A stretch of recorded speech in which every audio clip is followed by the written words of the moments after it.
Good afternoon and welcome, everybody. This would be the Jeff Cameron Show right here on 97.9 ESPN Radio. Hope you're well. Thanks for tuning to us. I'm Jeff. That's Tom. We're online. ESPNTallahassee.com. That's where you go to listen live via the streaming. Free always. Don't miss anything. Sometimes you miss things, and when that happens, you need a way to catch up.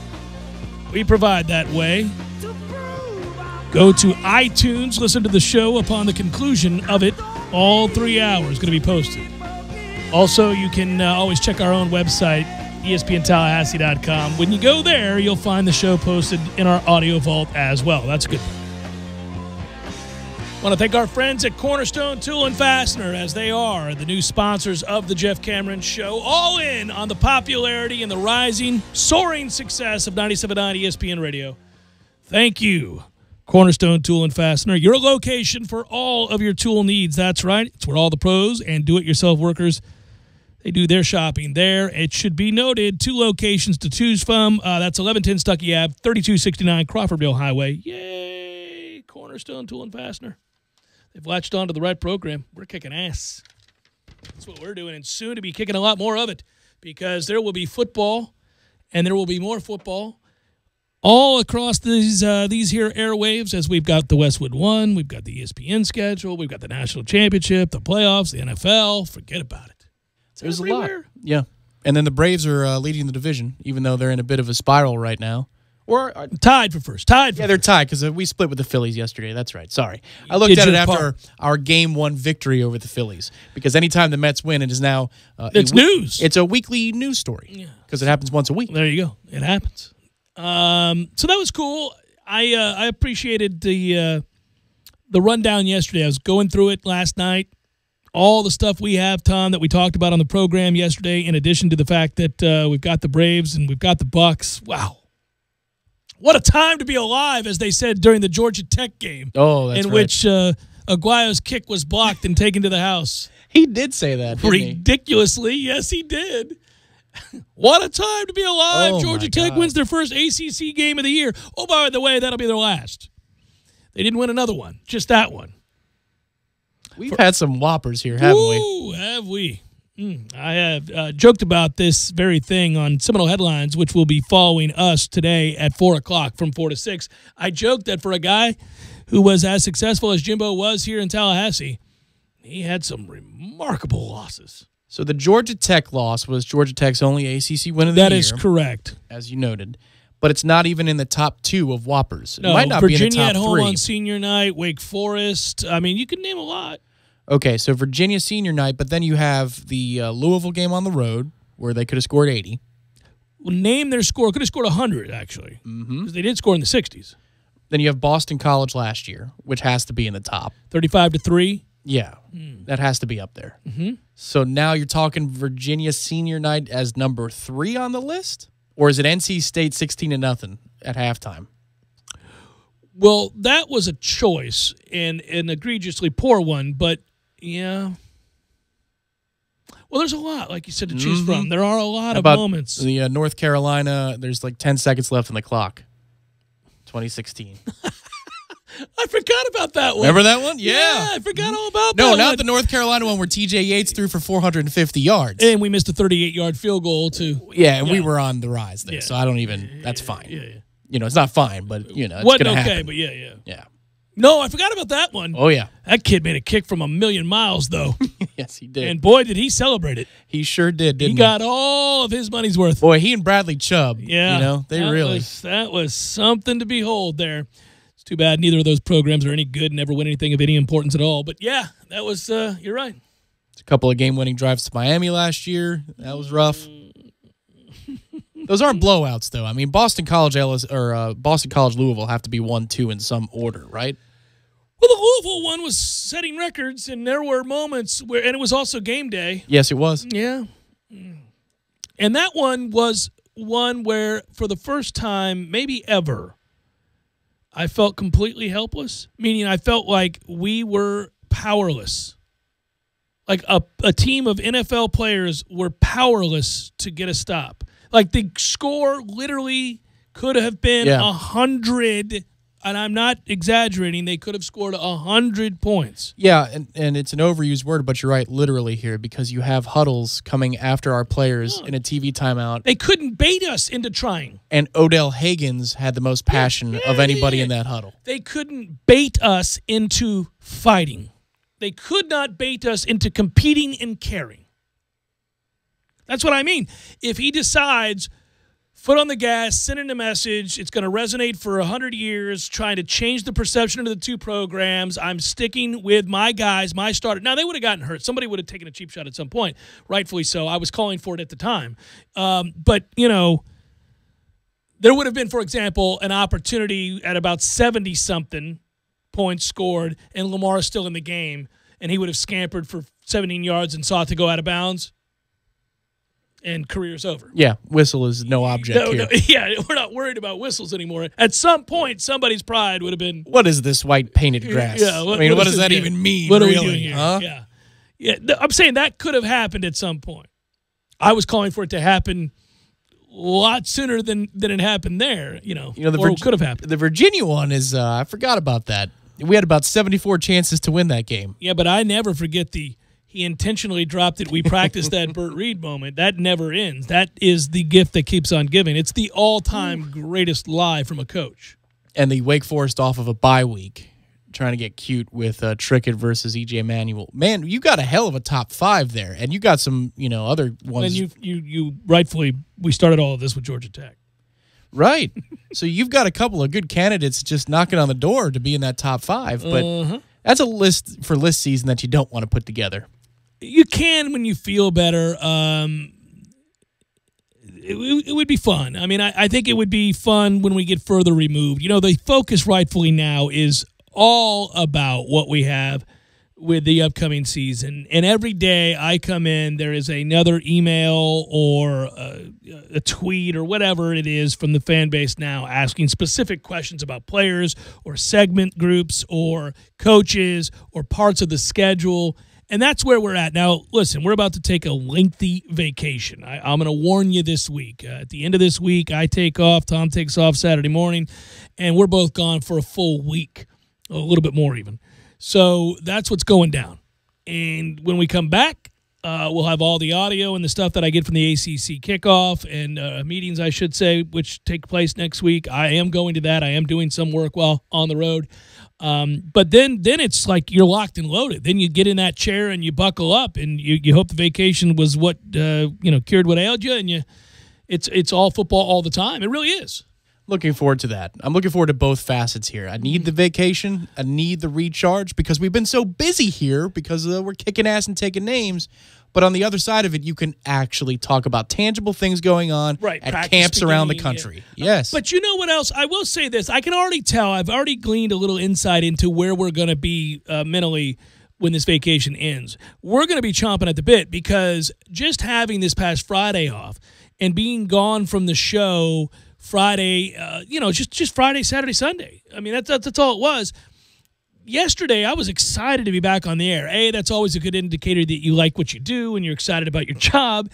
But there's nothing. I mean, we're about to enter the All-Star break, and it's not like I spend a lot of time on the World Cup just because we have soccer guys that do such a good job with that.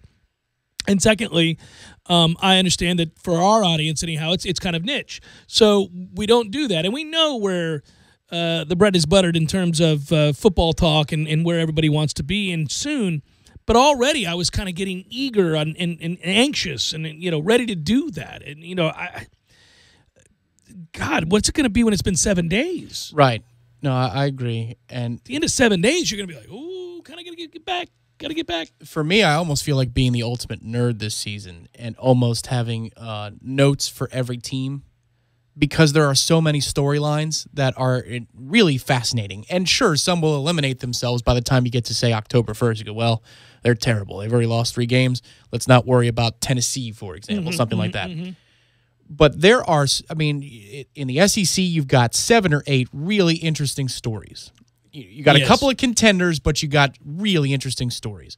Here in our conference, Virginia Tech became imminently interesting because of everything they've lost, and they're obviously our first opponent. Right. But just look at their season. Like, that changes the trajectory of what they could or could not do in the Coastal. Does that make life easier on Miami? And it probably does. Miami's interesting. Do they validate what they did for the first part of last season? All of that, yeah. We're interesting. What is Louisville post Lamar Jackson? Obviously, Clemson's the big dog. But I almost feel like I need a notebook with tabs to keep notes on what's happening every single week, because when we're playing football, chances are 2 or 3 really interesting things at minimum are going on in some other town. Well, we'll do this when we get back. We'll do an overview of the college football season and questions we find to be the most riveting.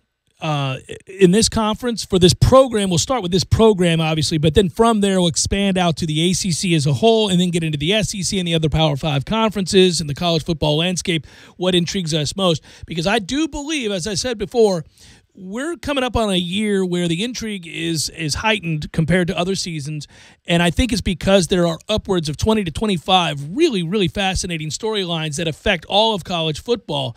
So I'm in. It's kind of weird because part of me is like the person who does the job for a living. The other part is the fan.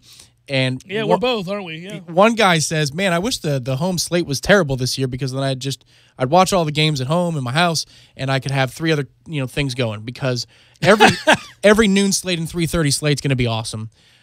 Week to week, there's going to be something that you can hang your hat on." Yeah. But then the fan of me says, "Look at this freaking schedule. How can you not be a doke at least for 5 games this season?" Virginia Tech for sure, obviously Clemson for sure, Boston College, Florida. So 4 of them at least, yeah. That's right. not always the case. You're right. Yeah, usually it's like, all right, I'll circle the Miami game. These 2, yeah.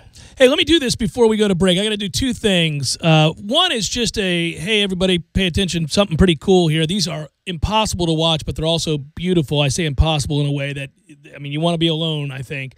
But the My Wish series on SportsCenter returns for its 13th season starting Sunday, and a woman from Tallahassee is going to be featured in the first segment.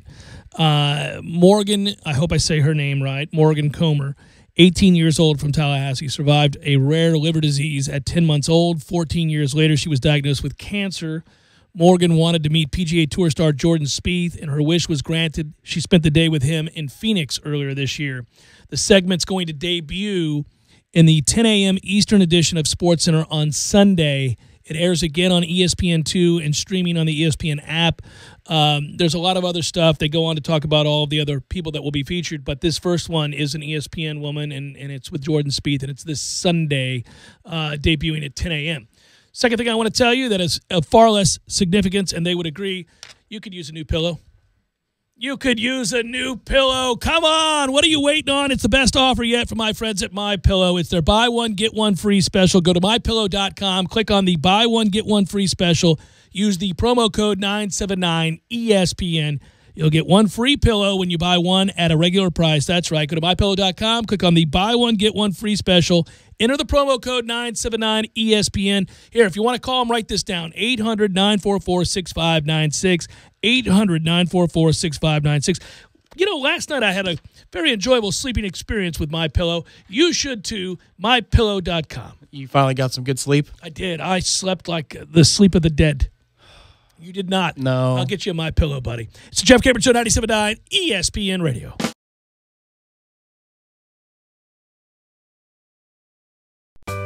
Sorry, boys, I did not have time to pack. We got this. It's right here, guys. We got this. I thought I could handle it. We got this. Moving doesn't have to be a hassle. Call us first at 2 Men on a Truck. No matter the move, home or business, we'll make it a smooth one. I forgot something. We got this. Landowners, your Mahindra dealer is ready to help you save during Mahindra's Red Tag Sale. Enjoy up to $7,900 in tractor cash back and savings, or utility vehicle savings up to $1,700. Plus, Mahindra's industry-leading warranties still come standard. So hurry in for Mahindra's Red Tag Savings.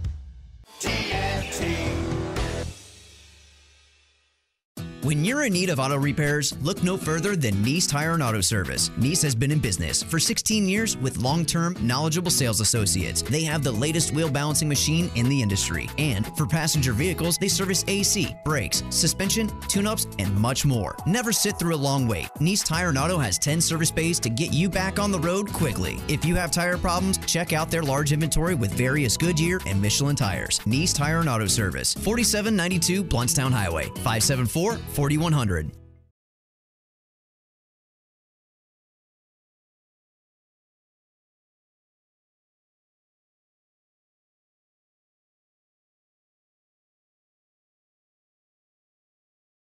On demand, the Jeff Cameron Show Streamcast, brought to you by Nice Tire and Auto, your trusted Goodyear dealer. Nice Tire and Auto, just minutes away from FSU campus. The Southside Farmers Market at the Walker Ford Community Center, located at 2301 Pasco Street, is now open every second and fourth Thursday of each month. Join the City of Tallahassee and shop local foods. Enjoy live entertainment, cooking demonstrations, and free health screenings. Everything from seasonal fruits and vegetables, seafood, and more will be for sale by our local farmers and vendors. Sip a smoothie and see what the market has to offer. So head to the Southside Farmers Market every second and fourth Thursday. To learn more about the market and its future dates, visit talgov.com/farmers market. Join the City of Tallahassee at the Southside Farmers Market at the Walker Ford Community Center, 2301 Pasco Street, every second and fourth Thursday. Games for Less, the only locally owned and operated gaming store in town, has Tallahassee's largest selection of new and used video games and game systems. The future of video gaming is at Games for Less, where they have both the PS4 and Xbox One. It's time to trade in your old systems and elevate your gaming experience now. Games for Less is also your headquarters for the best in retro gaming. Atari 2600, original Nintendo, Super NES, or Sega Genesis, you name it. They got it at Games for Less. Games for Less, the Super Walmart Shopping Center on Appalachia Parkway. Give them a call today at 850-219-3535. That's Games for Less. Summer is heating up, and so are the Makita deals at Cornerstone Tool and Fastener. Purchase a brushless premium 5-amp-hour hammer drill impact kit and receive your choice of a free bare tool and a free 6-amp-hour battery. That's a $260 value free. Makita introduces one battery, one tool for all your outdoor power equipment needs. Buy a commercial-grade Makita shafted string trimmer and add any other attachment, plus receive a matching blower free. A $189 value for free. Cornerstone Tool and Fastener, with 2 locations to choose from, 1110 Stuckey Ave and 3269 Crawfordville Highway. Time now for your Atlanta Braves Minute. Brought to you by Fonville, Lewis, Messer, and McConaughey. Personal injury law is all they do. After a 5-5 road trip to the Cardinals, Yankees, and Brewers, the Braves had a night off at home last night and now turn their attention to the Blue Jays, who come to town for a brief 2-game interleague series starting tonight. These two teams recently hooked up north of the border 3 weeks ago, Atlanta winning 11-1 in Game 1, while the Blue Jays took Game 2 5-4. Braves send Julio Teheran to the mound tonight, coming off a rough outing against the Yankees on the 4th of July. It saw him allow 5 earned over 5 innings pitched, including a pair of homers to Giancarlo Stanton and Kyle Higashioka. After the game, Teheran was dealing with some flu-like symptoms, but that's not expected to affect his status for tonight's outing. Meanwhile, fellow right-hander Marcus Stroman gets the ball for the Jays. Stroman 1-6 on the season with a 6.5 ERA. Struggled his last time out, giving up 6 earned to the Mets over just 4 2/3 innings. Here's the call of the Braves and the Jays live from SunTrust Park right here on the Braves Radio Network. Jim and Don will have all the action. First pitch is set for 7:35 p.m. Eastern. With the Braves, I'm Kevin McAlpin for the Atlanta Braves Radio Network, lit by Louisiana Hot Sauce. Fonville, Lewis, Messer, McConaughey sponsors Braves baseball so that all of you can enjoy the action. Ever since the days of Hank Aaron and Dale Murphy, we've been Tallahassee's home run hitting law firm. And because we don't get paid unless we win, we want to win every case as much as Chipper Jones wanted to win every game. So when you're injured, don't just trust any law firm to handle your case. Make the call to the bullpen for a trusted closer. To see our stats on the back of our baseball card, visit wrongfullyinjured.com. Fonville, Lewis, Messer, McConaughey. Personal injury law is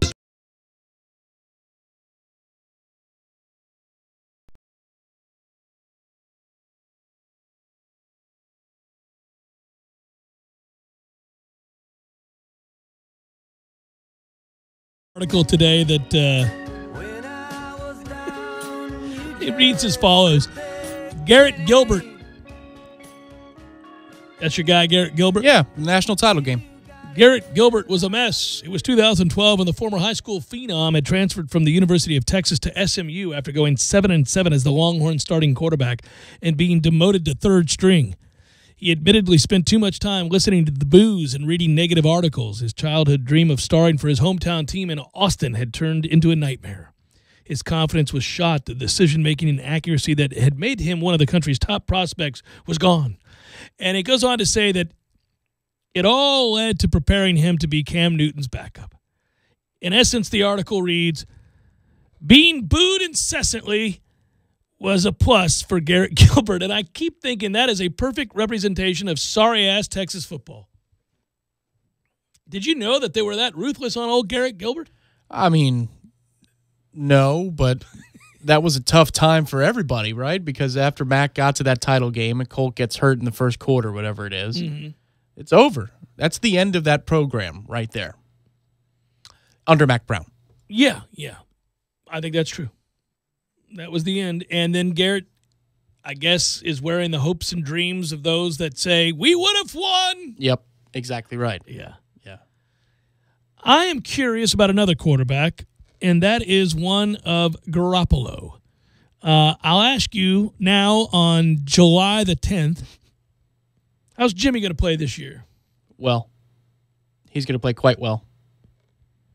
They're going to get some scheme on him or some tape on him, but I don't think it's going to matter all that much. If Bill Belichick thinks that highly of Jimmy Garoppolo, doesn't mean he's going to be better than Brady.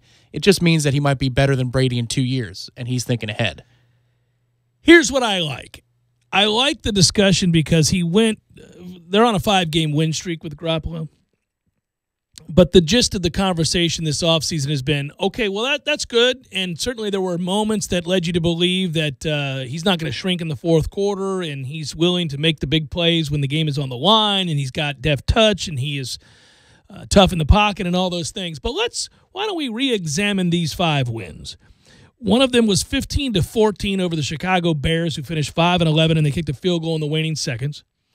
The next was 26-16 at the Houston Texans. The Texans went 1-9 without Deshaun Watson.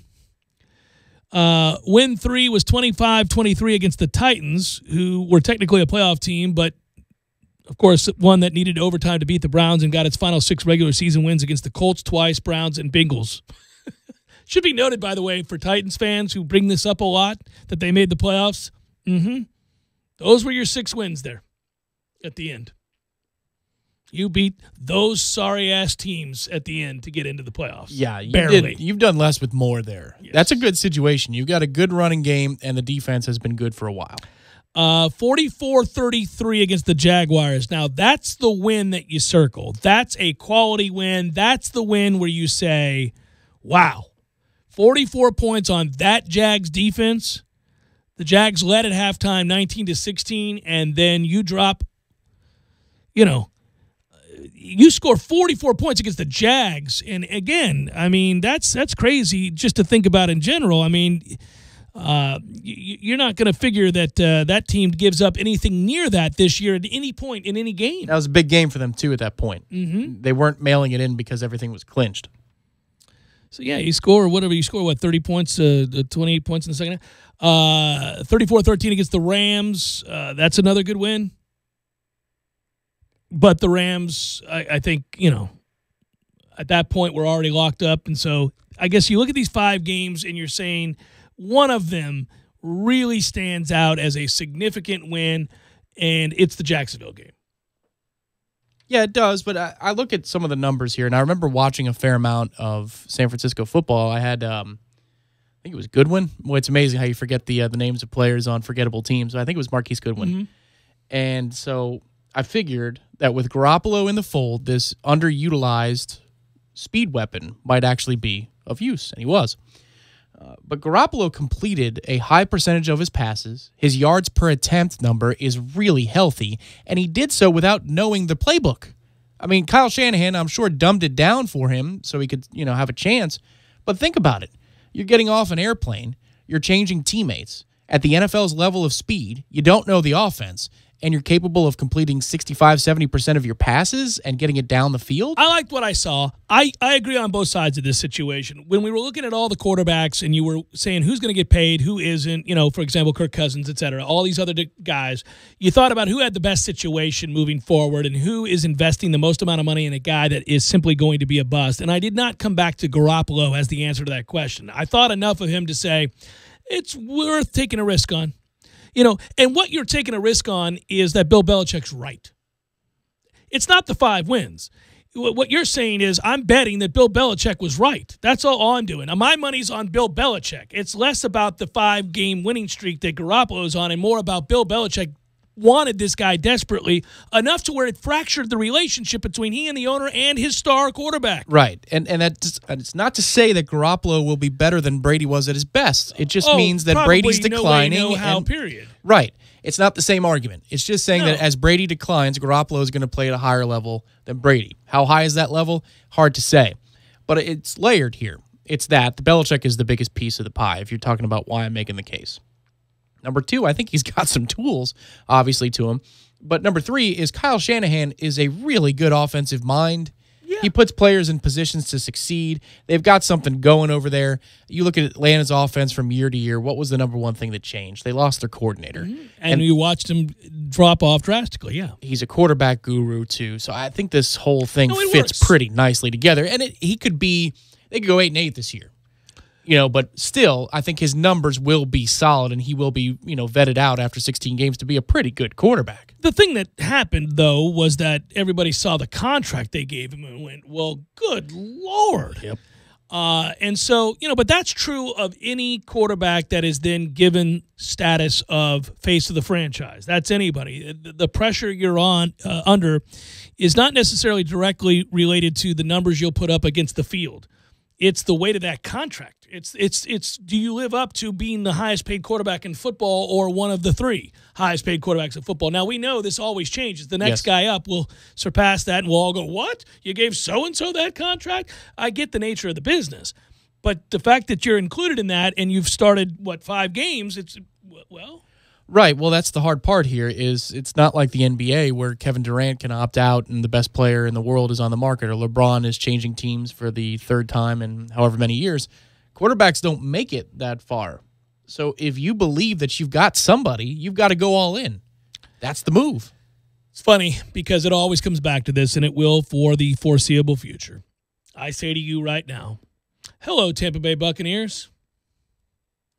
Mm-hmm. Well, and I'm serious now, as of today. Yeah, but you got outs if you're the Bucs. He's under contract not just through this season, but next season because you picked up his 5th-year option. So beyond that, you don't have to commit to him a dime. You can then franchise tag him for 2 consecutive years, and what's he going to do, hold out with his PR situation being what it is?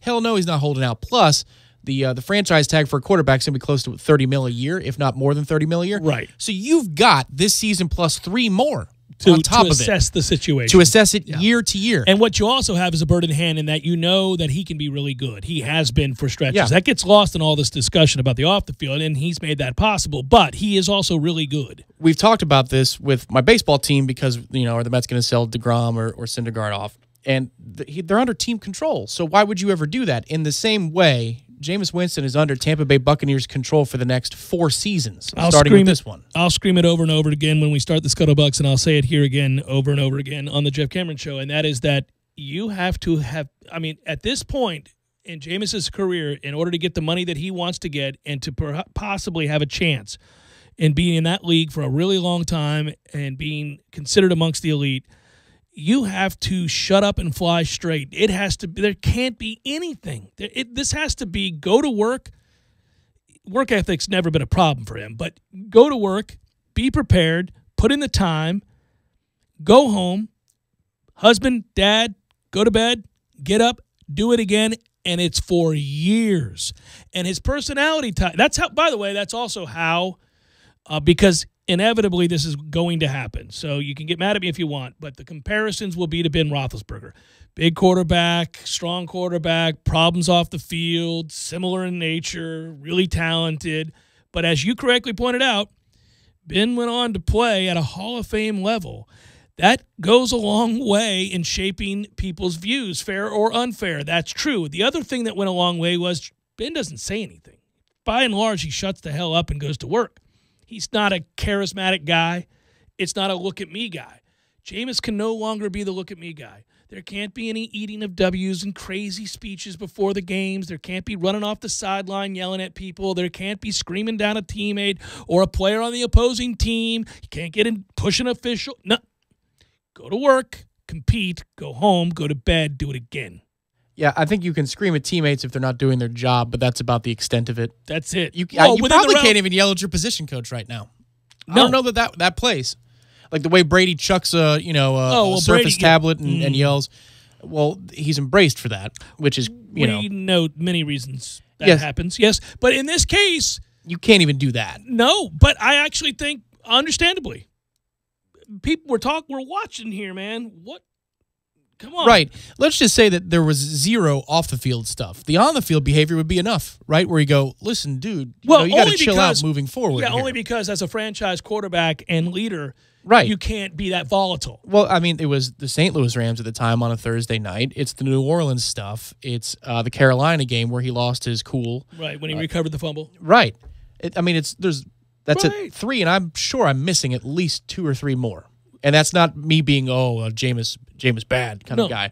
No, it happens enough where you go, well, can you calm the hell down? Yeah, I need you to be in control in the moment. One of the things I got most mad about, if you're just talking about, again, on the field stuff, is when he jumped on the bench, the slick metal bench, to celebrate and pump his chest or pound his chest for the fans, and he almost slipped and fell. Right. You could have torn your ACL or what the hell? Well, it's also just not indicative of a guy who's in total control of his emotions and feelings and thoughts and whatever else you're looking at for a guy that has to be as the unquestioned leader. And then you got Monday Night Football against New England when you're talking about performance.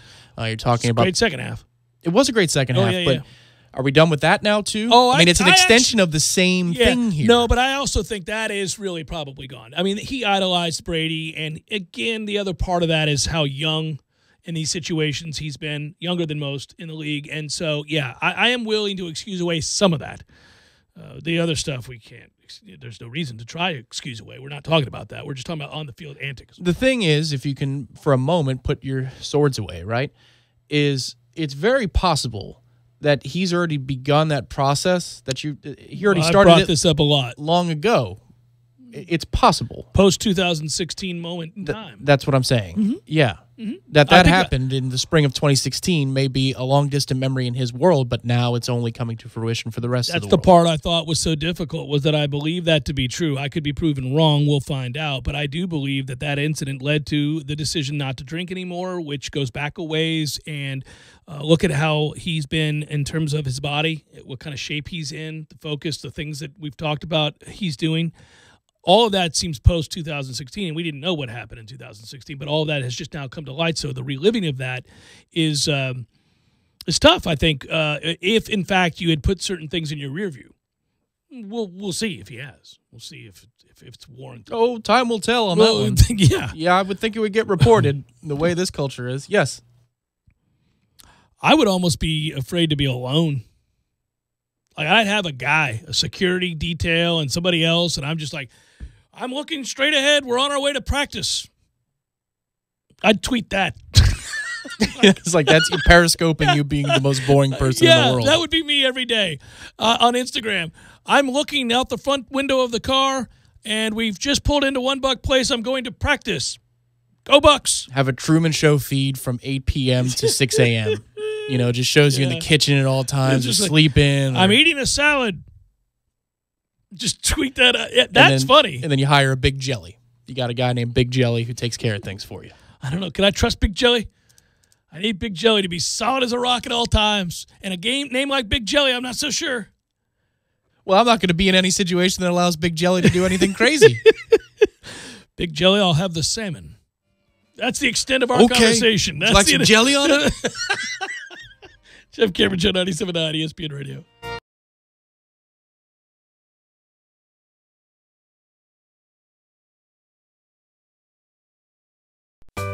Sorry, boys, I did not have time to pack. We got this. It's right here, guys. We got this. I thought I could handle it. We got this. Moving doesn't have to be a hassle. Call us first at 2 Men and a Truck. No matter the move, home or business, we'll make it a smooth one. I forgot something. We got this. Landowners, your Mahindra dealer is ready to help you save during Mahindra's Red Tag sale. Enjoy up to $7,900 in tractor cash back and savings, or utility vehicle savings up to $1,700. Plus, Mahindra's industry-leading warranties still come standard. So hurry in for Mahindra's Red Tag savings.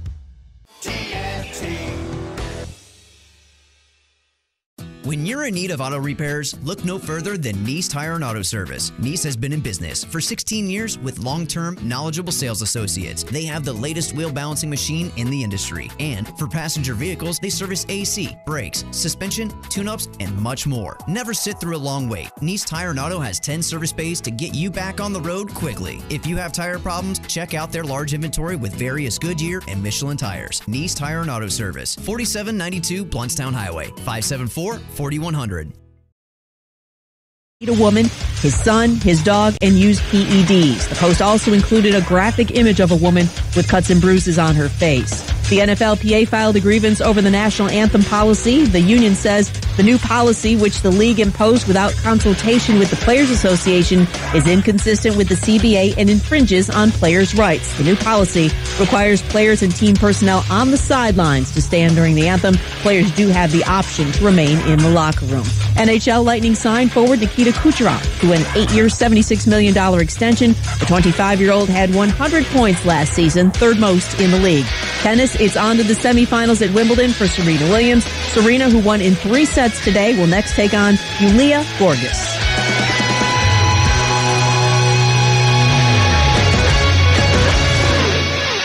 Hi, Chris Kraft asking for your help in raising money for the Big Bend Hospice. Big Bend Hospice needs a specially equipped high-top transport van for wheelchair and stretcher patients. And Kraft Nissan has committed to donating $15,000. But Tallahassee, we need your help. For every new Nissan sold now through July 31st, Kraft Nissan will contribute $100. Plus, we will match your personal check of up to $100 made out to the Big Bend Hospice should you choose to donate. That's up to $300 per new Nissan sold. You've heard of hospice, but until you have that personal experience, you have no idea of the depth of care and compassion that the Big Bend Hospice provides to all of us at no charge. Hospice is caring when there is no cure. Hospice helps families heal, and you can count on hospice to be there for you. And if you're in the market for a new car, not only are the deals unbeatable, and Kraft Nissan has 0% interest for 60 months on every new Nissan, but you're helping a local, invaluable community partner. So won't you please join Kraft Nissan and partner with us to help the Big Bend Hospice this month. One day you'll need them, and right now hospice needs us, Tallahassee. Let's make this high-top transport van a reality together. Kraft Nissan on Mahan Drive. By the time that we got up there, his room was filled with smoke. The wind had blown and drifted the snow up against the side of my house, blocking the exhaust from my furnace. I heard the smoke alarm going off in my friend's apartment. Without the kid's smoke alarm, my son would not be here today. Had it not been for that carbon monoxide detector, they would come to school and not have their teacher there. I grabbed my fire extinguisher and put out the fire. Kidda makes technology that saves lives. Get these essential products at the Home Depot. Parker Brothers Roofing says don't.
Seminole headlines forthcoming.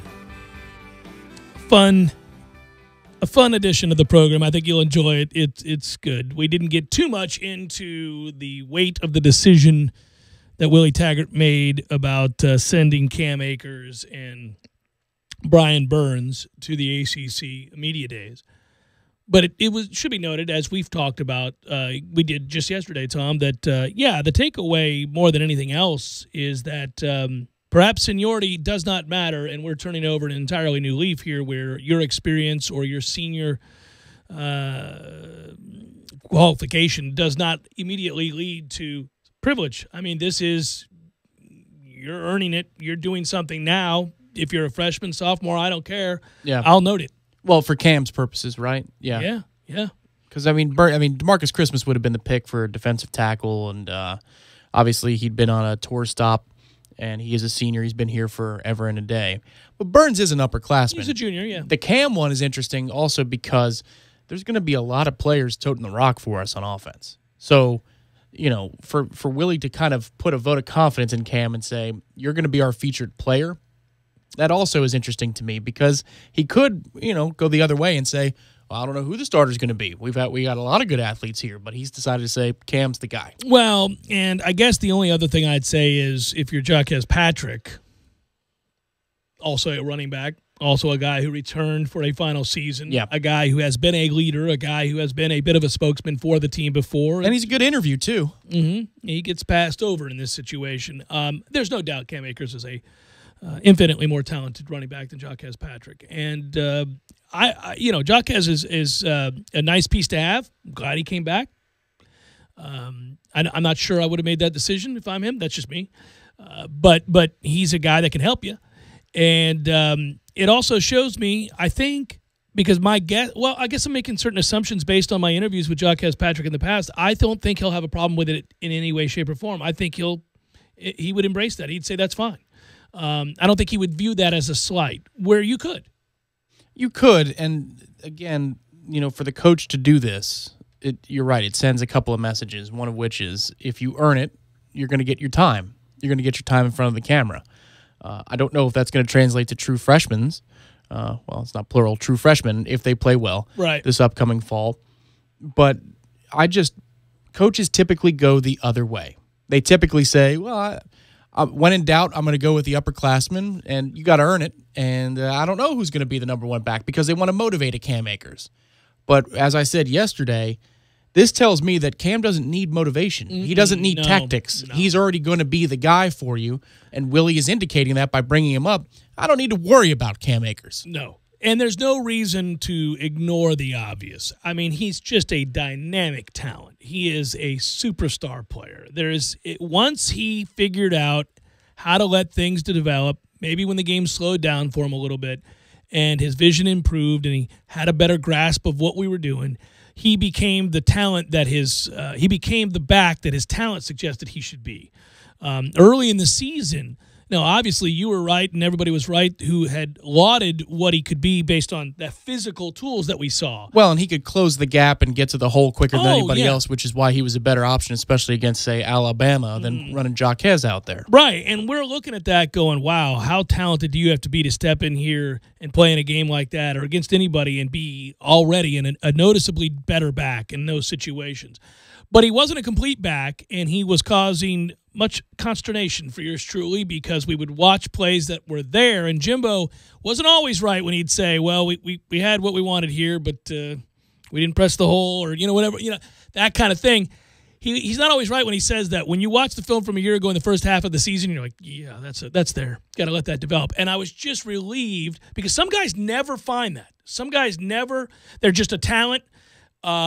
But they don't have real good instincts, and they don't ever develop the vision, and it's just not there for them. And so you hold your breath until you see it, but then you saw it repeatedly at the end of the year. Yeah, his cutback game is quite good.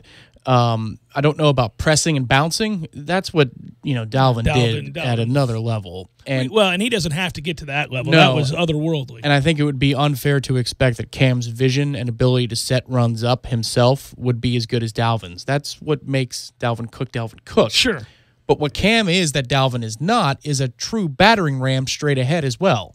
If he has to get small and move the pile for 2 or 3 yards because you got to have a first down, well, he can do that too. I mean, think about a 2nd and 1, 2nd and 2 play where you have an RPO. And if Cam, could just bowl ahead for 2 or 3 yards, get a first down, and now we're sprinting again. We're moving and moving. Keep the chains moving. Let's get up to the line of scrimmage. He is valuable for that.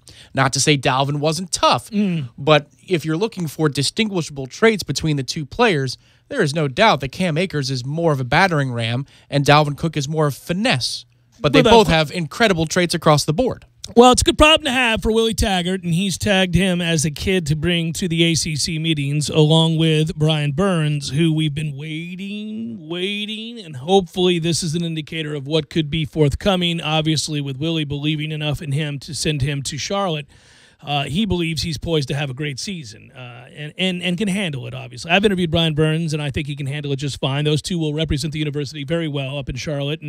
But it's funny, anytime you've had 2 quarterbacks actually start and play in a season's worth of games, and neither is the representative, that's kind of a rare situation. I mean, or at least isn't one of the representatives. That is a pretty rare situation. I think that's the right play. It's the other side of the coin. I was talking about, you could send Jaquez because he's a senior or somebody else altogether and not even touch the running back position. And when Willie's asked about it at, ACC Media Days, he could say, well, let it play out. Let's see how camp plays out. But that's certainly the right play for the quarterback battle because you have an INC. Well, and it would have been a never-ending series of questions that could get very uncomfortable. Right. You have an incomplete grade for DeAndre Francois. That's a constant show and prove thing. And why would Willie want to undercut what he's asking DeAndre to do by bringing James Blackman? Because you can't bring DeAndre. No. And if you can't bring DeAndre, then why the hell would you bring James Blackman? Yeah. I'm sure that those discussions were probably pretty fun. Oh, it's got to be a fun discussion, right? Absolutely. As a staff, you sit around thinking about that? Yeah, absolutely. We don't get to do this at the end of headlines, so let's do it now. Probables, here you go. Fire it up, my friend. I'll rattle them off really quickly before we turn it over to Seminole Headlines. Good questions this week, good answers, and fun topics. It's time for, how you say, with the pitching, probables? Yanks, Orioles, Masahiro Tanaka, Andrew Kashner. We got Nats, Pirates. How about my Buccos on national television last night? Taking it to the Nets. Everybody's taking it to the net. You see their record since June 1st? Not good. Worst in the National League.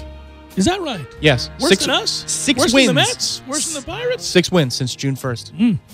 It was nice to see us score 6 runs in 2 innings. Polanco went yard. I went, all right, here we go. Nats, Pirates, Jeremy Hellickson, Joe Musgrove. Come on, Joe. Reds, Indians, Sal Romano, Trevor Bauer. Tigers, Rays, Matthew Boyd, Ryan Stanek. Brewers, Marlins. Jules Chassin. Pablo Lopez.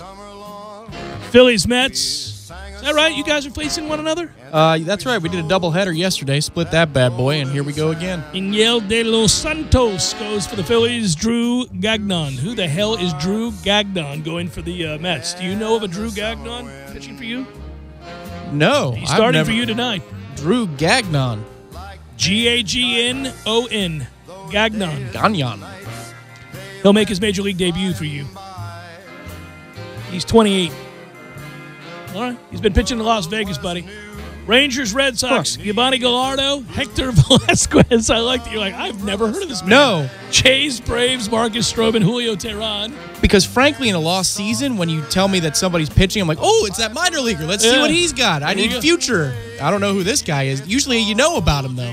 Well, here you go. You get a chance to look at him tonight, Tom. Royals, Twins, Ian Kennedy, Aaron Slegers. A's, Astros, Sean Manaea, Justin Verlander. Huge slate tonight. Cardinals, White Sox, Smiles, Eagles. Yes. Dylan Covey. D-backs, Rockies, Patrick Corbin, Tyler Anderson. Mariners, Angels, Mike Leake, Garrett Richards. Hey, Garrett. Dodgers, Padres, Rich Hill, Eric Lauer. Cubs, Giants close out the evening. Jose Quintana, Johnny Cueto. And that's a look at those that shall reside on the up.